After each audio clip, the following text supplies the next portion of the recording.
Commercial package பார்க்கறதுக்காக நாங்கள் காத்துட்ருக்கோம். மீண்டும் உங்களுக்கு ஒரு பெரிய அன்பு பாராட்டு. அடுத்ததாக இந்த மோஸ்ட் அவைட்டட் தருணம் அப்படின்னு சொல்லலாம். படத்தினுடைய கதாநாயகன் இவரை தயாரிப்பாளராக அறிமுகப்படுத்துறதா, இசையமைப்பாளராக அறிமுகப்படுத்துறதா, இல்லை நடிகராக அறிமுகப்படுத்துறதா அப்படின்னு நான் யோசிச்சுட்டு இருந்தேன். பட் இன்னைக்கு அவருடைய பர்த்டேங்கிறனால சொல்ல ஒரு மனிதராக அறிமுகப்படுத்தணும்னு ஆசைப்படுறேன். ஒவ்வொரு முறையும் ஒரு படத்தை வந்து திரைக்கு கொண்டு வரும்போது அதில் அவர் பெர்ஃபார்ம் பண்ணுறதை தாண்டி பல டேலண்ட்ஸை வந்து உள்ளே கொண்டு வராரு. அதுவும் ஃபைனஸ்ட் டேலண்ட்ஸ் அப்படின்னு சொல்லலாம். இந்த படத்தை எடுத்துக்கிட்டோன்னா வாகேசன்ல ஆரம்பிச்சு பல டிஜிட்டல் முகங்களும் இருக்காங்க. அண்ட் இன்னொரு பியூட்டிஃபுல்லான ஹீரோயினை வந்து திருப்பியும் விஜய் ஆண்டனி ஃபிலிம் கார்பரேஷன் மூலமாக தமிழ் சினிமாவுக்கு கொடுக்குறீங்க. ஸோ இந்த படம் இல்லை, தொடர்ச்சியாக அப்படி தான் பண்ணிட்டு இருக்கீங்க. மீண்டும் அதுக்கு ஒரு பெரிய நன்றி. உங்களுக்கு very happy birthday. And now is a moment for you sir. நீங்கள் என்ன சொல்ல ஆசைப்படுறீங்கன்னு கேட்கறதுக்காக நாங்கள் காத்துக்கிட்டே இருக்கோம். So Vijay Antony sir for you. உங்கள் எல்லாரையும் கூடிய சீக்கிரம் இல்லை, இப்போ தான் மீட் பண்ணோம் 1 மந்த்துக்கு முன்னாடி மார்கனுக்காக. கூடிய சீக்கிரம் திருப்பி மீட் பண்ணுறது ரொம்ப சந்தோஷமாக இருக்குது. ஒரு குடும்பத்தை பார்க்கும்போது எப்படி ஃபீல் ஆகும், ஃப்ரெண்ட்ஸை பார்க்கும்போது. எனக்கு நிறைய வேலைன்னு இருக்கிறதுனால நிறைய பேர் கேட்பாங்க, ஏன்னா இன்டர்வியூவில் இவ்வளோ சிரிக்கிறீங்க, ஜாலியாக பேசுகிறீங்க, படத்தை பற்றியே பேச மாட்டேங்கிறீங்க. ஏன்னா 24/7 வேலையாக இருக்கிறதுனால என்னோடய ரிலாக்ஸேஷனே உங்களை பார்க்குறது தான். இன்டர்வியூவில் நிறைய பேர் நீங்கள் ரீசெண்டாக கவனிச்சிருக்கலாம், ரொம்ப அதிகமாக சிரிக்கிறேன், காமெடி பண்ணுறேன். படத்தை தானாக பேசிக்கும், படம் எப்படி இருக்கணும் அதை பற்றி நம்ம வந்து பேசி பண்ணுறதை விட யாராவது ஒருத்தர் அன்பாக பழகணும், பேசணுன்ற மாதிரி என் மண்ணை மாறிடுச்சு. இப்போ உங்களை பார்க்கும்போது உண்மையிலேயே உள்ளேருந்து என் ஃபேமிலி உட்காந்துருக்குது, என்னை தூக்கிட்டு போய் மக்கள் முன்னாடி சேர்க்க போகுது, எல்லோரும் எனக்கு நல்லது மட்டும் தான் நினைப்பாங்க, அவங்கக்கிட்ட பேசுகிறேன் அப்படின்ற மாதிரி நான் வந்து உங்களெல்லாம் பார்த்தா உண்மையிலே சந்தோஷமாயிடுறேன், ஜாலியாக இருக்கேன். பயப்படலாம் இல்லை, என்ன தம்பிலாம் ஏதாவது ஒன்று கேட்பாரு, சந்தோஷமாக எதிர்கொண்டு அதுக்கு பதில் சொல்கிறேன். ரொம்ப பாசிட்டிவான வைப்பை நீங்கள் கொடுக்குறீங்க. அப்படி என்ன நான் அப்படி உணர்றேன்னு சொன்னால் அதுக்கேற்ற மாதிரி நீங்கள் நிறைய எனக்காக பண்ணியிருக்கீங்கன்றது தான் உண்மை ஆக்சுவலாக.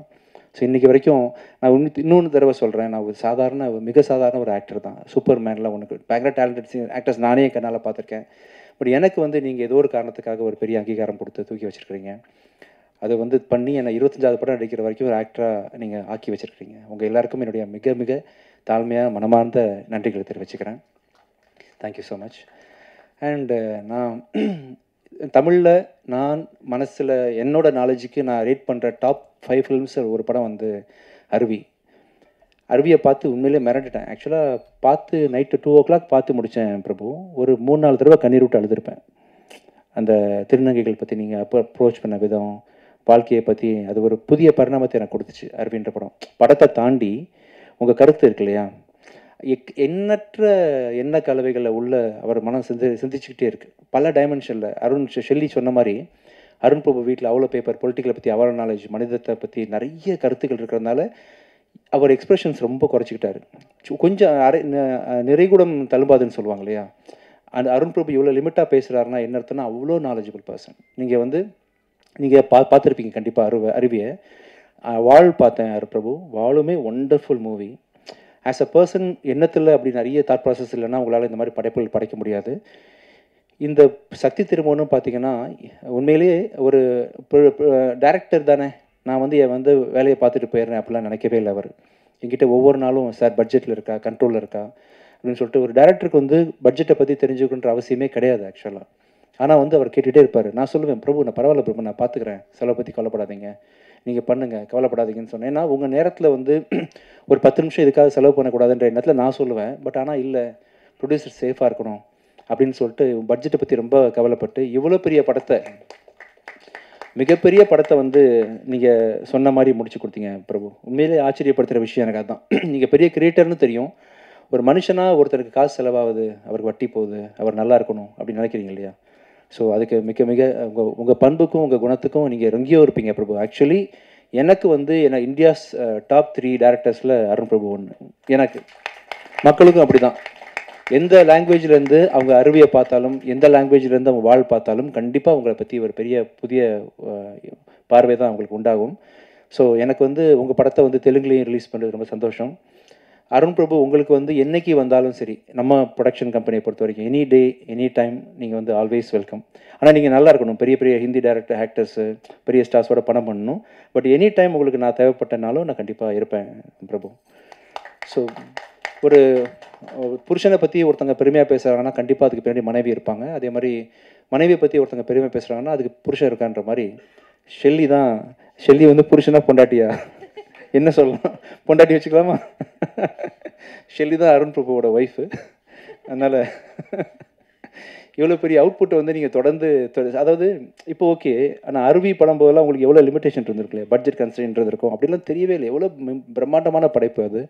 அதை வந்து ஒரு டேரக்டர் யோசிக்கிறாரு, அதை பண்ணணும்னு நினைக்கிறாரு. சக்தி திருமணம் படத்தெல்லாம் நீங்கள் இல்லாமல், உங்களோட சப்போர்ட் இல்லாமல் கண்டிப்பாக அருண் பிரபுவால் இவ்வளோ அழகாக லேசாக பண்ணியிருக்க முடியாது. அண்ட் நீங்கள் 2 பேரும் சேர்ந்து இன்னும் இந்தியாவே மிரட்டலாம் பிரபு. ஆக்சுவலாக உங்கள் அடுத்த படம் அப்படி தான் இருக்கணும். நீங்கள் ஃபிக்ஸ் பண்ண போகிற ஹீரோ, நீங்கள் 2 பேரும் சேர்ந்து பண்ணுற ப்ரொடக்ஷன் கம்பெனி, அதோட ரீச் எல்லாமே இந்தியா லெவலில். இப்போ இவங்க வந்தாங்க இல்லையா, இந்த அர்ஜுன் ரெட்டி, அந்த திடீர்னு ஹிந்தி பண்ண மாதிரி இன்னொரு பெரிய லெவலில் பேன் இண்டியா ஃபிலிம் நீங்கள் பண்ணணும். உலகமே வந்து உங்களை பார்த்து, ஏன்னா பெரிய ஹீரோஸ் வச்சு பண்ணும்போது, பெரிய ப்ரொடக்ஷன் கம்பெனி வச்சு பண்ணும்போது உங்களுக்கான பட்ஜெட்டு இப்போ பார்த்தீங்களா, என்னதான் இருந்தாலுமே ஒரு சின்ன ஒரு கன்ஸ்டன்ட் இருந்துச்சுல உங்களுக்கு. அதெல்லாம் இல்லாமல் இன்னும் பயங்கரமான படங்கள் பண்ணும்போது உங்கள் அவுட்புட்லாம் உலக லெவலில் போய் சேரும். அதுக்கான அத்தனை பொட்டன்ஷியல் உங்களுக்கு இருக்குது.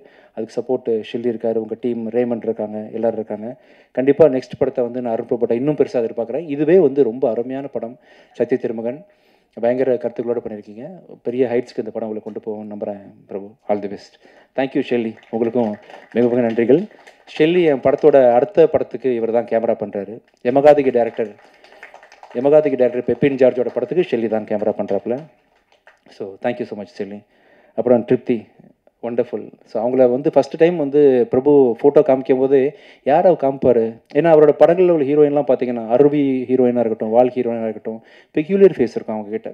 பக்கத்து வீட்டு பொண்ணு, யதார்த்தமான பொண்ணு அப்படின்ற மாதிரி ரொம்ப பார்த்து சூஸ் பண்ணியிருப்பார். இந்த படத்தில் நான் வந்து எவ்வளவோ அந்த மாடல் கோஆர்டினேட்டர் வச்சு ஒவ்வொரு ஃபோட்டோவாக காமிச்சிட்ருக்கிறேன். யார் எல்லாத்தையும் வேணான்றாரு. சஸ்பென்ஸாக ஒன்று பண்ணிகிட்டே இருக்காரு. அந்த முகம் எந்த முகம்னு எனக்கே பயங்கர சஸ்பென்ஸ். கூட்டு வரேன்னு சொல்லிட்டு ஒரு நாளைக்கு வீட்டுக்கு கூப்பிட்டு வந்தார் அந்த பொண்ணை, திருப்தியை. வேறு மாதிரி பர்ஃபார்ம் பண்ணாங்க. இந்த படத்துக்கு இவங்க தான் ஆப்ட் அப்படின்ற மாதிரி ரொம்ப அருமையாக பண்ணியிருந்தீங்க திருப்தி. You will have a strong launch. As actress also பார்த்தீங்கன்னா ரொம்ப சப்டலாக வந்து ரொம்ப யதார்த்தமாக பண்ணியிருந்தீங்க. ஆல் தி பெஸ்ட் திருப்தி. Karthik, thank you so much. உங்களோட வரிகள் வந்து ஒவ்வொன்றும் இப்போ ரீசெண்டாக நீங்கள் பண்ணுற பாட்டு இருக்குல்ல, நானும் பார்த்தீங்கன்னா 2010க்கு அப்புறமே என்னோடய ஃபோக்கஸ் ஃபுல்லாக நடிப்பு அப்படி இப்படின்னு போயிட்டு இருந்தாலும் மியூசிக்கில் ஃபோக்கஸ் பண்ணல. ஆனால் தூரத்துலேருந்து உங்கள் ஒர்க்லாம் கவனிச்சிட்டு தான் இருக்கிறேன். உங்கள் வார்த்தைகள் அப்படி இருக்கும், வேறு லெவலில் பண்ணுறீங்க. எனக்கு ரொம்ப லக்கு இந்த படத்தில் ஒர்க் பண்ணது. இன்ஃபேக்ட் ரோமியோவில் அந்த சாங் பண்ணிங்களா, அதுவுமே லக்கு. ரொம்ப பொய்ட்டிக்காக என்னன்னு சொல்ல முடியாது. உங்கள் வார்த்தைகள் அமைப்புகள்லாம் வேறு லெவலில் இருக்குது. நான் மியூசிக் சீரியஸாக பண்ண ஆரம்பிக்க போகிறேன். இந்த சத்ய திருமகன் படத்தை ரிலீஸ் பண்ணதுக்கப்புறமா கண்டிப்பாக நம்மளும் நிறைய படம் ஒர்க் பண்ண போகிறோம். Thank you so much Karthik. அப்புறம் அனுஷா, தேங்க்யூ ஸோ மச். எல்லா படத்துலையும் நீங்கள் வந்து பேக் டு பேக் என்ன டீசெண்டாக காட்டுறீங்க. Thank you thank you so much. And sir ரொம்ப தேங்க்ஸ் சார். ரஹ்மான், இப்போ ரீசெண்டாக நான் வந்து பேக் டு பேக் நிறைய படங்கள் மியூசிக்லாம் கான்சர்ட்லாம் நிம்மதியாக பண்ணுறேன்னா அதுக்கு பக்கபலமாக இருக்கக்கூடிய ரஹ்மான். என்னோடய சவுண்டுனா ரஹ்மான் தான் அப்படின்ற மாதிரி என்னோட ஃபுல் பேக்கிங் பண்ணுறாரு. அப்புறம் என்னோடய டீம், என்னோடய ஆஃபீஸில் என்னோடய சாண்ட்ராஜ், நவீன், ஜனா, சந்துரு, என்னோட மியூசிக் பயங்கரமாக சப்போர்ட் பண்ணுற தினேஷ் சார். இவங்க பெரிய டீமாக இல்லாமல் வந்து என்னால் இவ்வளோ நிறைய படங்கள் தயாரிக்க முடியாது. அவங்க தான் என்னோடய பக்கபலம், தூண்கள் எல்லாமே அவங்க தான். மிக்க நன்றி. And thank you so much Ajay for coming this. And உன்னோட ஃபஸ்ட்டு படம் வந்து இன்றைக்கி 25வது நாளில். All the best. And Morgan படம் வந்து இன்றைக்கி நைட்டு ஓடிடி அமேசானில் வந்து டெலிகாஸ்ட் ஆக போகுது. பார்க்காதவங்க அவசியம் பாருங்கள். ரொம்ப உங்கள் மதியிலேருந்து பெரிய வரவேற்பு கிடைச்சது. ரொம்ப நன்றி. நான் எதாவது மிஸ் பண்ணியிருக்கேன் நான் இப்போ இது வரைக்கும் almost. Thank you Kalyani, thank you Rekha. ஒவ்வொரு தடவை ரேகா இங்கே இருக்கீங்க. Okay, thank you Imtiaz, thank you so much. ரொம்ப நன்றி, ரொம்ப நன்றி. எல்லாம் முடிச்ச பிறகு கேள்விக்கு எதாவது பேசலாம், இல்லை இங்கேருந்தே கூட கேள்வி பதில் சொல்லலாம், உங்கள் இஷ்டம் தான். உட்காந்து பாருங்க. Thank you so much. Thank you. Dhananjayan sir வந்து ஆசீர்வதித்து இந்த ப்ராஜெக்ட் ஆரம்பித்தாங்க. Thank you so much sir. ஒவ்வொரு ஃபங்க்ஷனுக்கும் ஒரு பக்கபலமாக இன்னும் எனக்கு நிறைய விஷயம் ஹெல்ப் பண்ணுறீங்க sir. Thank you so much. Thank you. Thank you so much, sir.